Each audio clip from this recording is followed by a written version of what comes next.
this video is going to help you figure out the acquisition metrics for a new product, how to choose them, how to track them, and how to define success. Stick around to the end, and I'll share one tip that is going to help you and your boss be happy with the numbers that you're achieving. Now, we need a fake app. So I thought about one of my favorite characters, which is Dom Toretto from the Fast and Furious. So he's launching a new app called Torque. Torque is a social app for car enthusiasts where drivers share rides, builds, and find their next meetup. Think of like a Strava, but for car enthusiasts.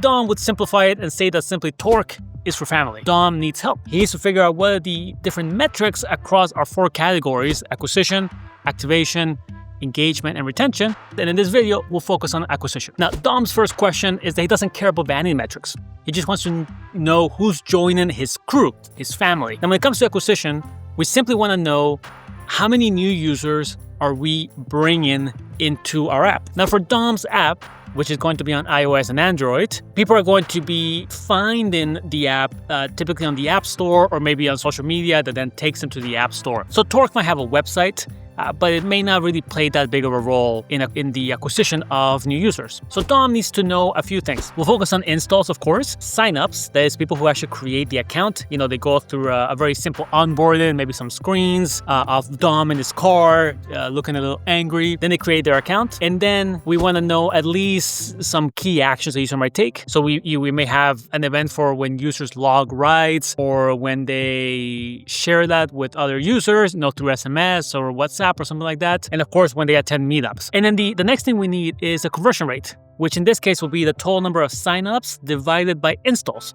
So now we can say, hey, 100 installs, we get 10 signups, so we have a conversion rate of 10%. Now, it's also helpful on the acquisition side to have data points around campaigns. On the web, this is typically UTM parameters, UTM campaign, UTM source, UTM medium. On mobile, which is where Dom is, the same concept is there, but it's not quite one-to-one. And Dom is going to need something special like an AppsFlyer, for example, which we're going to talk about in the next section, just to understand where installs and account created and, of course, the actual usage is coming from. Now, don't drown yourself in metrics, right? We just simply want to know how many new users, which in this case is actually primarily how many new accounts. You may call it qualified signups, marketing qualify, or sales qualify, depending if you're B2B or something else. And then we want to put a few things around it, like in this case for Dom, installs and the conversion rate, to be able to gauge how that is changing over time. Now, step 2 is to understand how to track the metrics we chose in step 1. Now, Dom has concerns about having some kind of fancy system. Dom is kind of like simple man. All he wants is his cars and to race and to save the world. Now, we do need a tool of some kind, and there's lots of different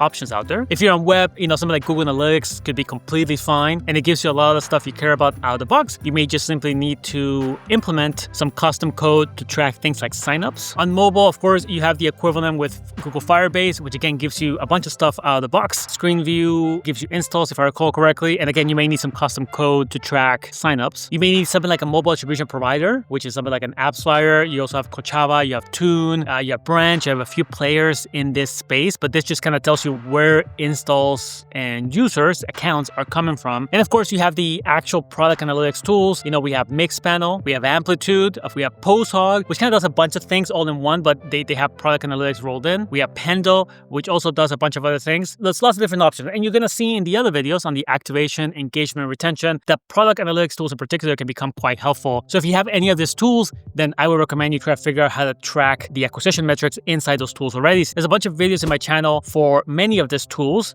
So I'll link them below in the description so you can see, what it takes to implement a Mixpanel or an Amplitude or a PostHog. There's one for AppsFlyer as well. I also have another video on attribution in general. You can look at that in more detail. But effectively, you just want to tag links with UTMs, or if you're using a mobile attribution provider, you're going to get special links from them. One more point here, if you're on the B2B side, you may actually need to store all of this in your CRM, so like a HubSpot or Salesforce. Now, Dom is going to keep it simple. He is going to get the mobile attribution provider, AppsFlyer in this case, and he knows he's going to get a few things out of the box, like install tracking, app opens, and then he's going to work with his development team, really development person, to implement a sign-up started and a sign-up completed. And now he can figure out conversion rate. He has installs, he has sign-ups. He's gonna start tagging his links that he's gonna post on his social media. You know, he's gonna send things by text a lot. So when he sends those text messages to people, he's gonna send like a special, you know, app flyer link that will then tag the user properly if they install the app. And the step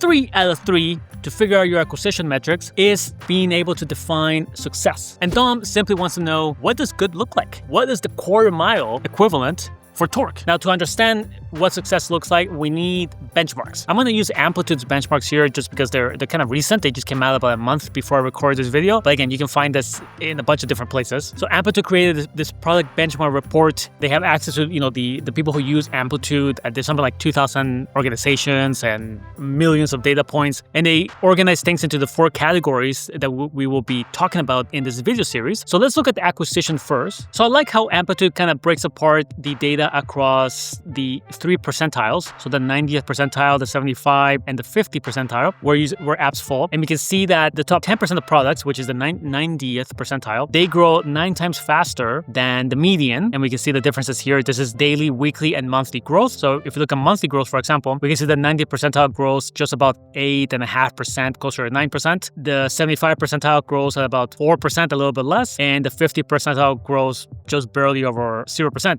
And of course, when you fast forward this over 12 months, you have a lot of growth that the 90th percentile is able to achieve compared to the other apps. So it kind of pays to be the best and to be really good at acquiring new users. Now, here's another point I find really interesting. In their data, Amplitude says that they actually show no meaningful correlation between acquisition and long-term retention. That is, apps that are really good at acquiring new users may not be necessarily good at retaining those users. And we're actually going to talk about this much more in the next video, activation and of course retention. So check those out. The overall data is fine, but Dom wants to know in his category, you know, his peers, if he even has peers, what are they doing? So let's actually scroll down to the media and entertainment category, which I think is the best category that fits torque. So in the media and entertainment category, we can see here that the best apps acquire about 8% new users per month. And then, you know, the 75 percentile is 3.5, and then the 50 percentile is a negative growth. So if torque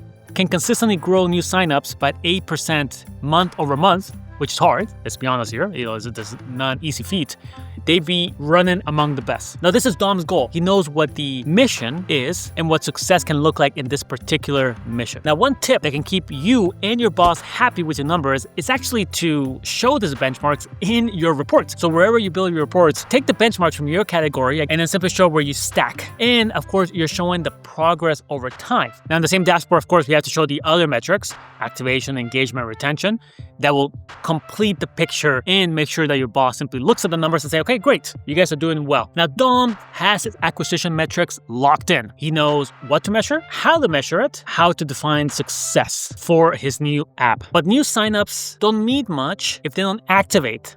Dom knows this. So in the next video in the series, we are going to look at activation metrics, how to get new signups to convert into new users. My name is Ruben, and I'll see you in the next video.